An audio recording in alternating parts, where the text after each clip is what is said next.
lightning!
So this is the go-kart next to the pedal bike that I built it from.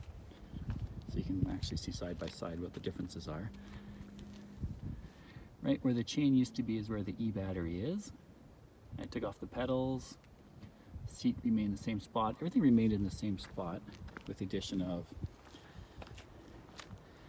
I had to build a platform for the motor and the battery and for the pedals. So what now, it basically extends behind the seat, which does make it tippy because of the amount of torque it has. If you floor it right from the get-go, it will, because it's essentially one-wheel drive, flip the go-kart backwards. It does kind of have a built-in, I guess, wheelie bar, so to speak, because it just grinds on the wood there. And so where the chain is on the e-bike, or the e-go-kart, I used the chain guard from the pedal bike and moved it back and turned it around and cut it. If I had to do it again, I would have left more of it intact because there's a bit of a gap there now. But live and learn, right? So if I build another one, I'll measure it out better. I joined the two together with zip ties because it kind of gets squashed underneath the seat because it does sit much higher.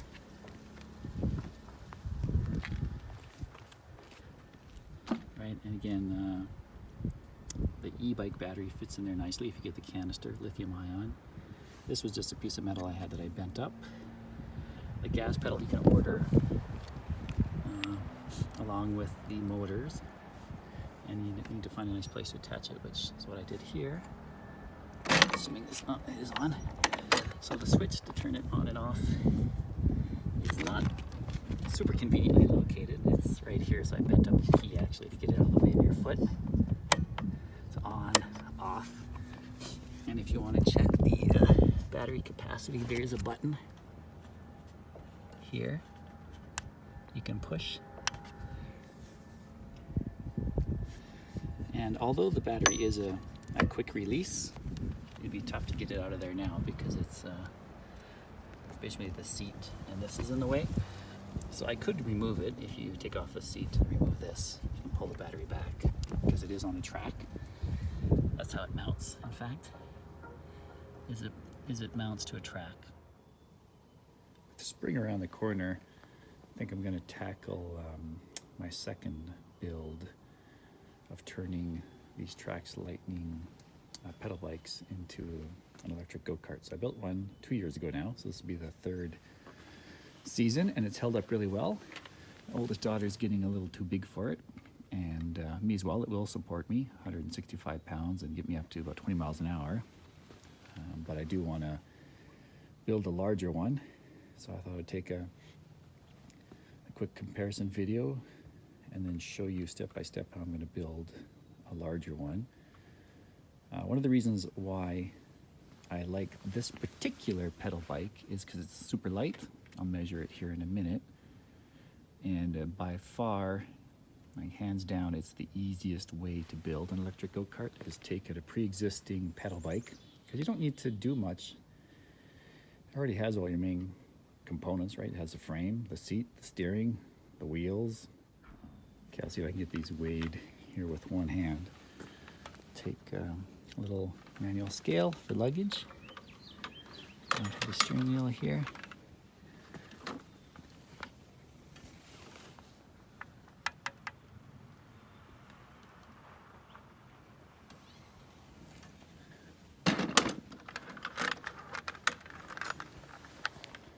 Alright, that came in 23 pounds, 11 kilos, 12 kilos. And we'll do the electric bike here. Yeah, zeroed it out, put it on the Electric Go Kart in the same spot. This guy's gonna be a little bit heavy to do with one hand. Let's see where we end up. 45 pounds or 46 pounds, 22 kilos. So by moving to a pedal car to the Electric Go Kart, you gain 22 pounds, right? So where is that weight coming from? A lot of it is from your battery. In this case, it's a 36 volt, 13 amp lithium ion, 1/2 inch plywood. That definitely added 5 pounds because I have 1/2 inch plywood here and back there, and then your motor. 800 watt, 36 volt motor, also quite heavy. And that's it really. The other little components, your gas pedal, there's a controller under there. It's not adding much. If anything, that would be offset by what you're taking off here, which is your pedals and part of this plastic container. So you're gaining 22 pounds, again, so topping out at kind of 45 pounds for this Electric Go Kart, which is very light. You'll find other people who've built them, especially if they're building their own metal frames, they're coming in at 100 pounds, 150 pounds. So not only is there a weight to power ratio issue, right? You start to lose acceleration and top speed. I found, or I was worried for little kids, I didn't want a 100-pound go-kart flipping over on them and not being able to move it off or push it off themselves. This one's still very stable. Never flipped it over, even when I've been driving it. Kids have definitely never flipped it over.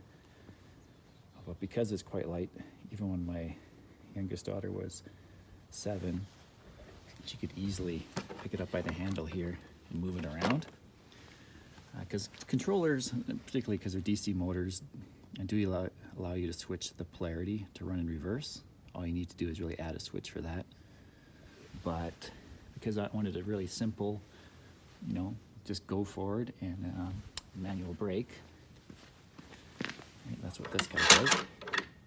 Right, you can put your feet down as well to stop it or use this hand brake. Super simple, great for little kids. So I found this the simplest, lightest, quickest electric go-kart I could build. But I flipped these over so you can see what's going on the bottom side. I did want to correct something I said earlier. It's actually a 3/4 inch plywood. And the only reason I used that instead of 1/2 inch is because I just had it left over, so it was basically free and I didn't want to buy any materials. Same thing with the spray paint. I actually had leftover green and black spray paint. So the platform, and I did it in 3 parts just to make it for ease of installation. Right, this is one part, this is one part, and that's one part. If you wanted more rigidity, absolutely nothing wrong with, you know, cutting one solid continuous piece. To mount the plywood to the frame, literally drill some holes through the frame. Right, you're not going to see those holes on this side. And I'll take this off here in a minute so you can see what's going on there. And you run the bolts through the plywood and into the frame. Again, the nice thing about adding or using wood is it makes it really easy just to mount stuff. Right, I mounted the motor with a ton of bolts here. Keeps it really secure. Yeah, and that's it. There's not too much really going on here. So I'll take this plastic piece off the pedal bike so you can see the difference in what's driving the back tires. Right, so the original welded on sprocket from the pedal bike is this little guy. And at the time I built this one, I didn't know what size of larger sprocket to run, so I drilled holes in it rather than weld it on. Would have been tougher for me to get off a welded on sprocket, but I'm really happy with this setup. I think on my new build, I'll just use the same one and weld it on. Okay, got up my Phillips screwdriver. Took out the little Phillips screws that are holding this little black plastic chain cover onto the pedal bike. You can really see how simple of a design it is. Right, your pedals are driving your sprocket at the front, which then goes to the rear tires.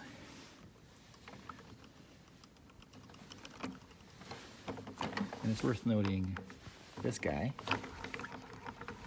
is just a freewheeler. So the way these are set up is it's really only a one-wheel drive. Works just fine. Very simple. Okay, now when we compare it to the frame over here, you'll notice there's no frame modification, so I didn't have to cut anything on the frame.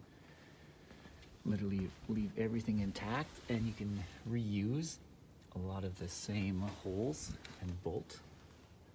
Right, so when you take your pedal mount off up here, use these guys. I had to put longer bolts in, but use them to mount your frame on there. Right, the chain will not be reusable because the sprocket width is different. It's a much finer chain. I think it's 25 teeth. I'll look it up, and I still have some of this chain and sprocket in the house. Right, so as we're again with this guy, you're pedaling like mad to make that turn. On this one, let's switch around here.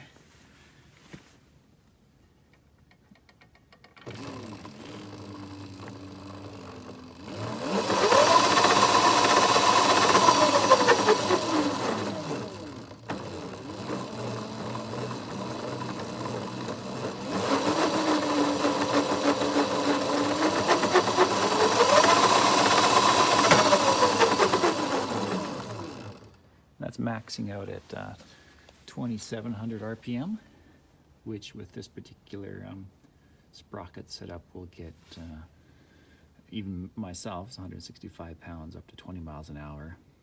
It doesn't seem to matter if you're going up a hill or down a hill, you're maxing out at around that. So I'm convinced it's now a function of wheel size and sprocket size versus power of the motor.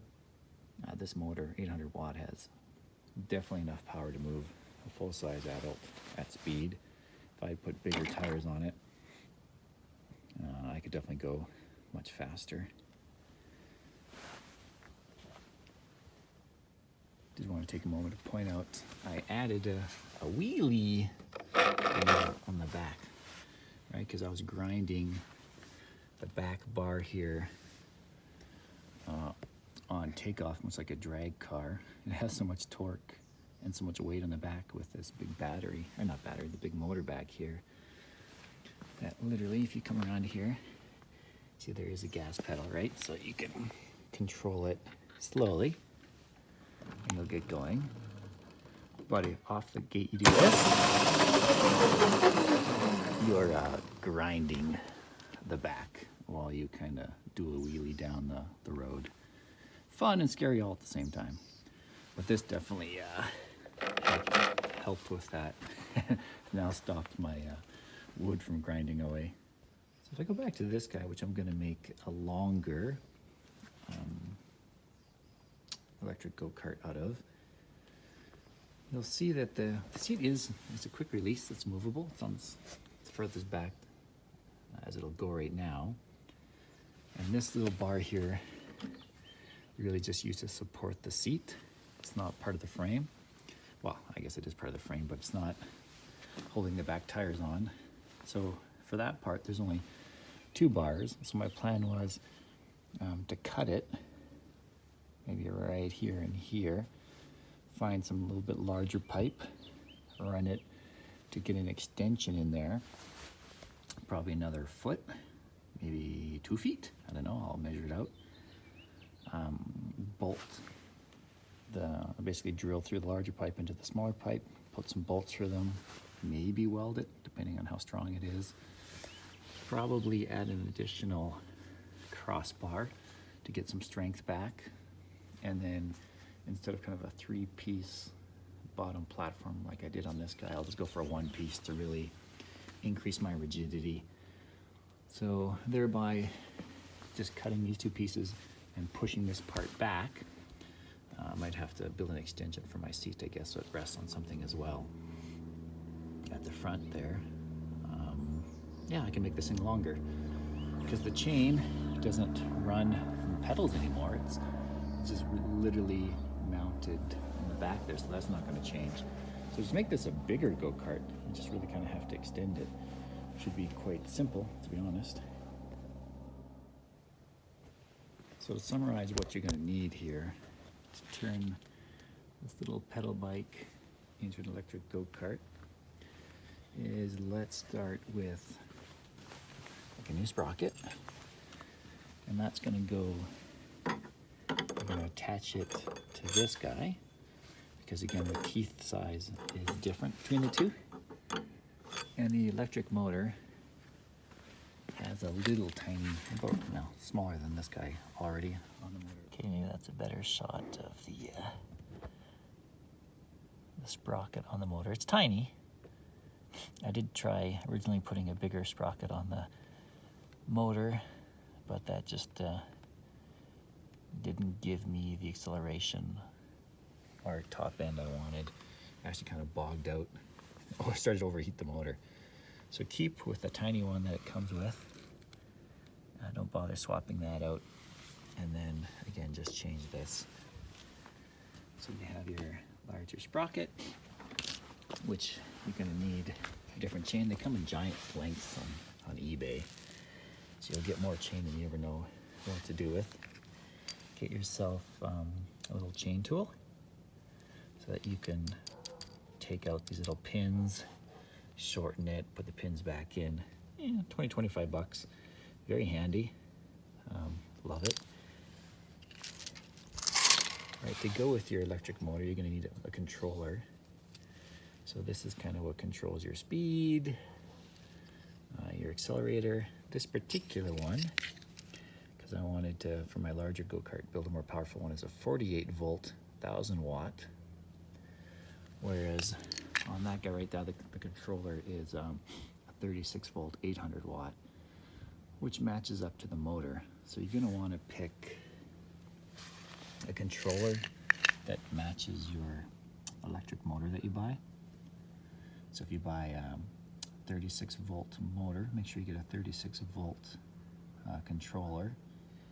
Some of them will have a reverse on them, some won't. It's all going to depend on these little plugs that you have. So check that when you're buying it. This one has everything I could possibly want. So I already have a controller, have a chain, have a sprocket, got some hand tools. So I'm missing a motor. Batteries, haven't decided what to do yet. So your options are, each one of these lead acid ones are 12 volt. This one's a 12 volt 10 amp. So to get up to 48 volts, don't forget, you're gonna have to do some simple math there and essentially end up with 4 of these. Right, so with a bigger frame, probably not much of a problem. Why I went for lithium ion with this guy is because you can imagine, right? This is a 36 volts, so I would need 3 of these, and it's just really not going to fit. Plus, you get longer ride time out of lithium ion, quicker recharge time. A lot more expensive, however. Like these little guys now are about 20-25 bucks, whereas this one was 400. And I know they've come down in the last 3 years, but it's definitely the most expensive part of this build. Very happy with it though, because again, it's light, quick charging. Kids can ride on it all day. These guys, I'm guessing, they come out of mobility scooters, so they will last, especially if you get up to 48 volts. should be no reason why they won't last 2 or 3 hours of continual ride time. But again, I'm going to need 4 of those for my new 48 volt build. And that's it, right? So you have your batteries. Oh, I guess I missed my foot pedal. Right, so there's a couple different ones they sell. I can't tell if this is on or off. There you go. On the internet, they have these metal ones, which I like. I'd originally bought one of these little cheap plastic ones. Since I have it, I'll reuse it. And so that's your foot pedal, and it is a variable speed, so it's not simply an on and off. You can get different speeds by, like a real gas pedal, depending on how far you push it down. Whether you need a rest pedal is up to you. Platform is up to you. Brakes, again, very manual. Either you put your feet down or you're using this guy, like an e-brake. This makes for some fun spin outs, to be honest, if you pull on that hard enough. And that's it, so very simple. Should be able to get her done in a day, especially once you have the parts. And off to the races.